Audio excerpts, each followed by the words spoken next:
Indonesia menjadi ketua ASEAN di tengah-tengah situasi global yang sangat tidak mudah. Krisis ekonomi, krisis energi, krisis pangan, perang, semuanya sedang terjadi. Tetapi saya meyakini bahwa ASEAN masih penting dan relevan bagi rakyat, bagi kawasan, dan bagi dunia.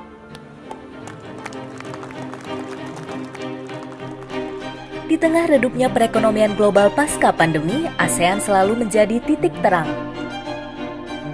Menduduki peringkat ekonomi terbesar ketiga di Asia dan kelima terbesar di dunia setelah Amerika Serikat, Tiongkok, Jepang, dan Jerman, pertumbuhan ekonomi ASEAN selalu di atas pertumbuhan ekonomi dunia dari tahun ke tahun.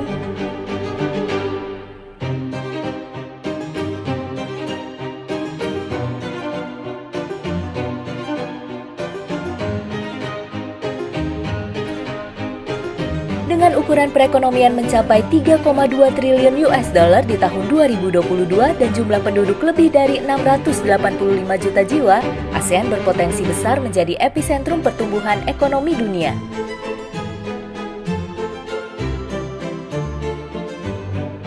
Sebagai Ketua ASEAN 2023, Indonesia diharapkan dapat kembali membawa terobosan bagi kawasan meski di tengah kondisi global yang tidak pasti. Di bawah kepemimpinan Indonesia di ASEAN tahun 2003 misalnya, ASEAN menyepakati pembentukan masyarakat ASEAN. Lalu di 2011, Indonesia menggagas Regional Partnership yang pada 2020 terwujud dalam Regional Comprehensive Economic Partnership atau RCEP, sebuah perjanjian perdagangan bebas yang melibatkan 10 negara anggota ASEAN dan 5 negara mitra. Itu semua datang ketika chairmanship Indonesia.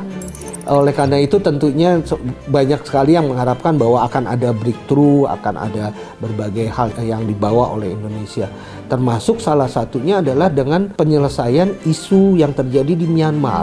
ASEAN itu poin utamanya mereka adalah stabilitas di kawasan ini. Stabilitas di kawasan yang sudah dibentuk selama 55 tahun ini akan menjadi berbahaya kalau ada instabilitas di dalam salah satunya. Secara ekstrimnya mungkin kita bisa bilang bahwa kita nggak mau punya Somalia di kawasan Asia Tenggara. Karena ini sangat riskan sekali.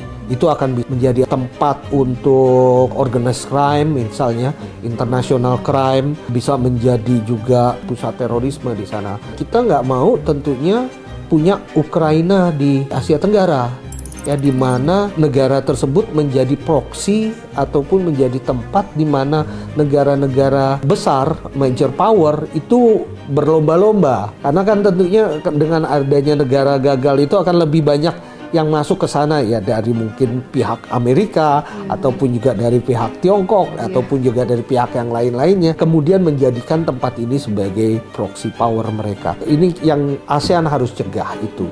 Dan Indonesia di dalam kepemimpinannya mempunyai potensi yang cukup tinggi sekali untuk itu, dan harusnya kita juga bisa memberikan berbagai breakthrough tadi.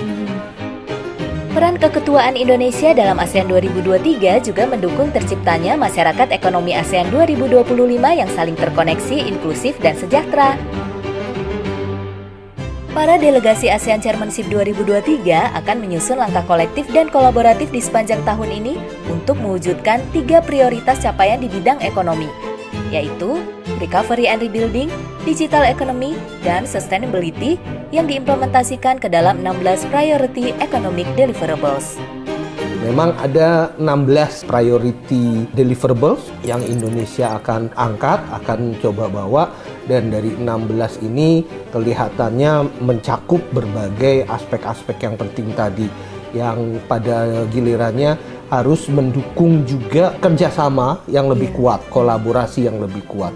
Tetapi juga salah satu hal yang penting juga yang perlu kita ingat bahwa kerjasama di ASEAN ini mungkin akan bisa menjadi lebih bermakna dan juga lebih efektif ketika ASEAN juga mampu membawanya ke tingkatan yang lebih besar lagi, ke tingkatan yang lebih luas, misalnya di tingkat Asia Timur, bukan hanya antara negara-negara di Asia Tenggara saja. Bersama kita dukung keketuaan Indonesia di ASEAN 2023. ASEAN Matters, Epicentrum of Growth.